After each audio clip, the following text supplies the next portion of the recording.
Good evening, everyone, and welcome back to the channel, and welcome back to the Disney Newsreel. So, it is just me tonight. We had a little bit of an interesting day, and so Anna was not able to sit down to record with me, so you just get me tonight. But there's just a couple of stories that I wanted to kind of look at. The first story I want to look at is Disney's Coronado Springs Resort reopening delayed to October 15th. So I believe that it was originally supposed to open October 14th. I don't know why a single day change is going to make a difference, but here's kind of the words of this article. In another change to the phased resort reopening schedule at Walt Disney World, it seems Disney's Coronado Springs Resort will be reopening a day later than planned, according to a small update on the Know Before You Go landing page on the Walt Disney World website. So the reopening list now reads August 24th, Disney's Yacht Club Resort will be opening. September 21st, Disney's Grand Floridian Resort and Spa will be reopening. October 4th, which oddly enough is my parents' anniversary, is Disney's Polynesian Village Resort will be reopening. October 15th will be Disney's Coronado Springs Resort. November 1st will be Disney's Art of Animation Resort. Those are kind of the opening dates that they now have listed. So, there's this article that says, Walt Disney World has pushed the Coronado Springs reopening to October 15th instead of October 14th. Currently, the resort's Grand Destino Tower houses various NBA teams for lodging, with the rest of the resort's facilities being used for training, as well as housing media. The reopening dates for the following resorts have not been provided. On that list is Disney's All-Star Resorts, Disney's Port Orleans Resort, French Quarter, and Riverside, Disney's Animal Kingdom Lodge, the non-DVC side, and Disney's Wilderness Lodge. Those are the ones that they didn't have any information provided, which is weird to me because Disney's All-Star Resorts did originally have an opening date, and I believe it was one of the ones in September, maybe? It might have been October. It was something like that. And so it's kind of weird to me that they now don't have those. Reopening dates recently shifted for numerous Walt Disney World Resort hotels, including delayed reopening dates for the Polynesian Village Art of Animation. Part of this reopening schedule update, Disney's Beach Club Resort and Disney's Boardwalk Inn, originally set to reopen on August 24th and August 1st, respectively, will now remain closed. So, as there have been a few changes to those. And really, I mean, all of this is stuff that's, like, just up in the air, because there's so much going on right now that we've never encountered before, that Disney is trying to do the best that they can. They're trying to figure this out as they go along, because there's really no guideline for how this stuff works. They've never had to close the parks for this long. You know, they've closed them for like, you know, a couple of hurricanes. They've closed Disney World for September 11th. They closed both of the parks, both in Florida and in California. They closed Tokyo Disneyland for an earthquake, when there was a big earthquake, and it was closed for not a huge amount of time, but a significant amount of time. But this was the first time that the parks were closed for a few months, and so they're kind of figuring this out as they go along. The next story is actually one that mostly I want to talk about just because I kind of found it a little funny. I mean, not for the people that in the story, because it would have been a little scary, but I don't know, just the whole incident just, I don't know, it kind of made me laugh a little bit.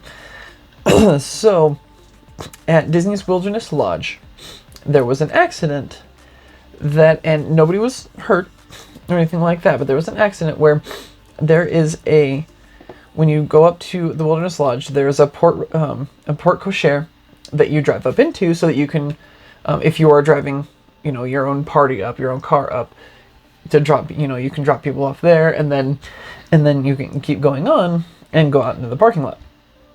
There is a little bit of a path that kind of turns off to the left, and it's still kind of in the porte cochere. And what somebody had managed to do they weren't paying attention. And also, like, some of this, I mean, it can be a little confusing because, like, looking at the pictures of it, there's enough room for a car to fit down this path, which is a footpath and goes downstairs, I believe. If it doesn't, it goes pretty steeply downhill. And so it kind of looks like it would be meant for a car, almost. It is definitely not. So this person tried to turn to the left to go down, towards the parking lot, and instead their car got high-centered and ended up, actually their back wheels were pretty much off the ground. And I don't know, it's just kind of funny to me. I feel bad for the people that it happened to, but at the same time, like, you can't help but laugh at things like this. Like, you gotta take it as it comes. But there was an update to it that says the car has been removed from the entrance steps of Disney's Wilderness Lodge after accident at Walt Disney World. And so I just kind of wanted to mention that because I thought it was fairly entertaining. But again, nobody was hurt in that and everything. So, the third story that I'd like to talk a little bit about, I'm trying not to go too long on this one because this is the one out of all of them that I feel, not necessarily feel the most strongly about, but I kind of have the most to say about, I guess. So, this article is titled, here we go. This article is titled, $18 million lawsuit filed on behalf of guest arrested in CBD oil incident at the Magic Kingdom. Now, Anna and I looked at this story earlier when we were kind of talking about some of the Disney news, when I was coming up with, trying to come up with stories that I might want to go over. And so I will read at least a little bit of this before I go over this. So, a guest arrested last year at the Magic Kingdom after security allegedly found CBD oil in her bag is seeking $18 million in a recently filed lawsuit. According to Fox 35 Orlando, a lawsuit has been filed on behalf of Hester Burkhalter, the great-grandmother arrested in the April 2019 incident. But, I wonder if she was around the same days that we were there in April. I don't know. By civil rights attorney Ben Crump. Disney and the Orange County Sheriff's Office were named as co-defendants. So the lawsuit is against both Disney and the Orange County Sheriff's Office. Burkhalter recalled the experience in an interview with Fox 35, calling it the quote, most humiliating day of my life. Felony charges against her were ultimately dropped, but the experience of being arrested still haunts her, as she explained, every time I think about it, a whole lot of talk. Every time I think about it, a whole lot of talk about it, a whole lot I get. Wow, she was not speaking very well. Every time I think about it, a whole lot. Or talk about it a whole lot, is what it should say. Typo. I get nervous and sick to my stomach and just don't feel well. It affects you when you have to take off your clothes in front of people. It affects me. End quote. According to Burkhalter, her North Carolina family had been planning a vacation at Walt Disney World for over 2 years prior to the incident. That would kind of ruin your vacation, having that happen. So, and I won't read the whole article, but, so essentially what happened is that this lady, Burkhalter, she had CBD oil in her bag, and she had, and it was non-THC, it was a 0% THC CBD oil. And it was for use for her for chronic pain associated with advanced arthritis. And because it was found on her, so Disney did, near as Anna and I can tell, Disney did exactly what they were supposed to do. They found, in searching her bag, the security guard found CBD oil. Now, when they find CBD oil, the way that they're supposed to proceed is to contact the Orange County Sheriff's Office, which deputies are generally already on property, pretty much at all times, and the Sheriff's Office will then come in, and they will look at the CBD oil, and they will, I don't know if they test it in some way, but they essentially look at it and go, okay, this has 0% THC, okay, you're good to go. Or, no, this is, however much percentage of THC, this is illegal, you can't have this, and now you're under arrest, you know. So essentially Disney goes, hey, you have this, now it's in their hands. And so what had happened is that they contacted Orange County Sheriff's Office like they were supposed to. Orange County Sheriff's Office took over, and this poor 69-year-old woman was then strip searched and strip body cavity searched by the Orange County Sheriff's Office. And to me, this is a 69-year-old woman trying to get into Magic Kingdom. I don't think there was any need to strip search her, or especially strip body cavity search her. Like, that's just, I don't know. To me, that was ridiculous. And it absolutely did not need to be done. And this was just very, very poorly handled on the part of the Orange County Sheriff's Office. However, she is suing both Disney and Orange County Sheriff's Office at this point. Now, I think Anna and I both think that what's going to happen is that the charges against Disney are going to end up being dropped, because that's kind of the way that her lawyer was talking at one point during some of the other articles from other sources. Because it's not really Disney's fault. They did exactly what they were supposed to do. There was no mistreatment of Mrs. Burkhalter by Disney. They did exactly what they were supposed to do. They were very, as near as the statement says, they were very kind about it. They were very courteous. They said, I'm sorry, we have to contact the sheriff's office because you have CBD oil. However, then the Orange County Sheriff's Office took over and things just got out of whack. And so that is kind of how Anna and I foresee it playing out, but we don't know. Hopefully this story will progress fairly quickly, and we'll be able to kind of update it as it goes. So, the next story I want to talk about is this article here, which is travel restrictions for visitors traveling to Florida from New York tri-state area are officially lifted. So, given rising COVID-19 rates across the state of Florida, Governor Ron DeSantis extended the state of emergency back in early July, thus also extending the ongoing quarantine mandate for all people traveling to Florida from the tri-state area. As of today, which is...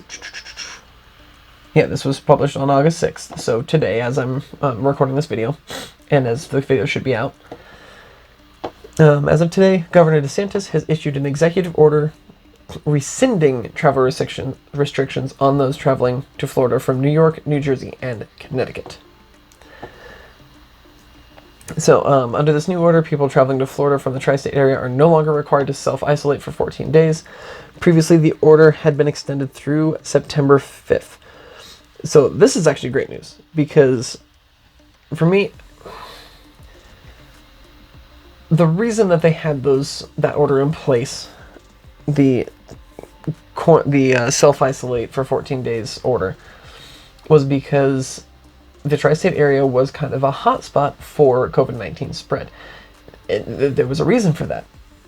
Because if you think about it, if in order to prevent the spread of or to hinder or curb the spread of the virus, you are supposed to social distance, you're supposed to keep your distance from each other, then the worst places for that is a place like New York and Connecticut and New Jersey, where everyone is packed in like frickin' sardines.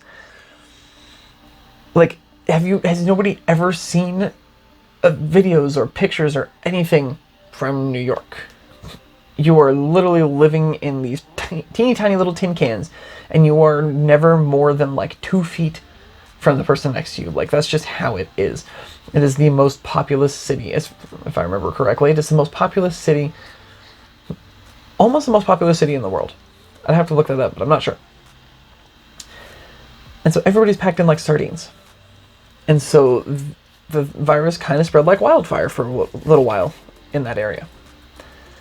And when Florida was kind of on the okay list as far as COVID-19 cases went, then they wanted to keep as many cases away as they could. So when you traveled down there from that specific area where it was spreading like wildfire, you had to self-quarantine for 14 days. But now, Florida is the place that has the virus spreading like wildfire, and so really there's no point in having that self-isolation. That's not necessarily the reason that he lifted it, that he lifted the restriction, but to me, that's kind of how I look at it. Like, they're already having 10 to 15,000 new cases per day that are coming out, and so it's like, at this point, it's not gonna really hurt anything. At least not as badly as it would have before. I will point out that the 10 to 15,000 new cases per day, for the most part, seem to be coming from southern Florida, from places like Miami and places like that. They're not, as far as I understand it, there's not a huge amount of them coming from Central Florida, like the Orlando area. So anybody who is planning on taking a trip down to Orlando, I would not have that be make or break for you. Do your own research and figure out if it's a good idea for you to go. So, last but not least is this article here, which is Walt Disney World reports strong per capita guest spending during reopening. Chapek sees greater value in quote-unquote regular visitors than annual pass holders. The Walt Disney Company presented its Q3 2020 earnings report to its investors and the public today and I believe this is an article from today as well. No, this is from 2 days ago on the 4th. In what can only be described as an attempt to impart a sense of normalcy within the company and the entertainment industry as a whole. The conference call discussing the results of the quarter focused mainly on the company's DTC, or direct-to-consumer division, largely bypassing most elephant-in-the-room questions regarding the parks, such as the mostly still shuttered Disneyland Resort and the abrupt government-imposed closure of Hong Kong Disneyland, because Hong Kong Disneyland has been closed again. Part of that being that is not run by Disney. For those of you who don't know, Hong Kong Disneyland, Shanghai Disneyland, and Tokyo Disneyland and Tokyo Disney Sea are not run by Disney. They were built by Disney, or they were built in partnership with Disney, but they are run by, in Tokyo, they are run by the Oriental Land Company. I don't know the names of the companies that own them in Shanghai and Hong Kong. And I believe Paris is owned by somebody else, but it's beside the point. So, Hong Kong is still closed. Or it's closed again, rather. So, however, there was some good news about Walt Disney World, with the resort operating at a meager profit, or at least, at the very least, exceeding variable cost, despite heightened cancellation rates.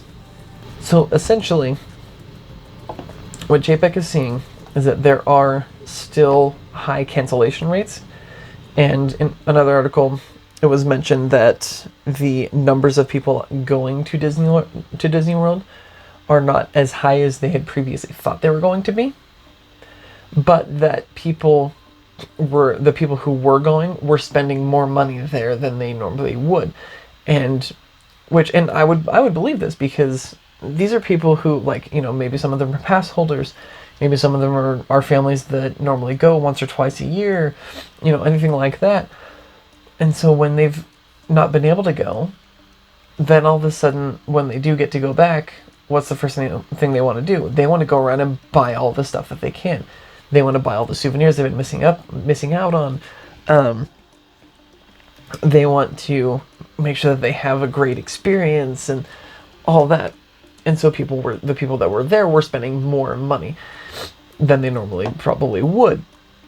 And it has made Chapek realize that these types of guests, the guests that are traveling in from other places, are, he says, quote, marginally more valuable, unquote, than annual pass holders due to general spending habits. Because an annual pass holder doesn't spend as much money while in the parks. So I'm going to read this full quote from Bob Chapek real quick. So, as you know, quote, this is his quote, as you know, different guests, depending on where they're coming from, have different relative values in terms of their contribution as a guest to the park. Typically, somebody who travels and stays for 5 to 7 days is marginally more valuable to the business than someone who comes in on an annual pass and stays a day or two and consumes less merchandise and food and beverage. So the way I look at it as our constituency changes a little bit, so do our overall margins. And I would agree with this. Because as an annual pass holder, especially if you're a Florida resident, you're going to go in for one day, and you're going to go home. And then you might not be back for a few days or something like that. But regardless of how often you go, you are not spending as much money in the parks because you don't have to. Like, if you live in Florida and you're an annual pass holder, you don't have to eat food there. You know, theme park food is overly priced. There's a reason for that. And the people who are more or less having to buy that food are the ones that are traveling from other places, like Anna and I. Not the annual pass holders so much. And they're also getting more money from the people who are not annual pass holders buying tickets. Once an annual pass pays itself off after about 9 to 10 days being in Disney World. So if you go, as an annual pass holder, if you go, even just 50 days out of the year, you've essentially gone to the parks for 40 days for free. Whereas somebody coming from another place, they're paying for every day that they get. So Disney's getting more money from the people who are traveling from other places rather than the people who are coming from Florida who are annual pass holders. But it is good to see that Disney is kind of starting to not necessarily get back to normal, but that their business is starting to pick back up and they can kind of start to pull themselves up a little bit. Because their numbers had come out a little while ago, that's a couple days ago, that said that Disney as a company overall was down $3.5 billion just from the resorts being closed. So that's a big number that they have to make up. So that is all of the Disney news I have for you today. So thank you all for joining me this week. I hope to see you all again next week. And as always, don't forget to thank the Phoenicians.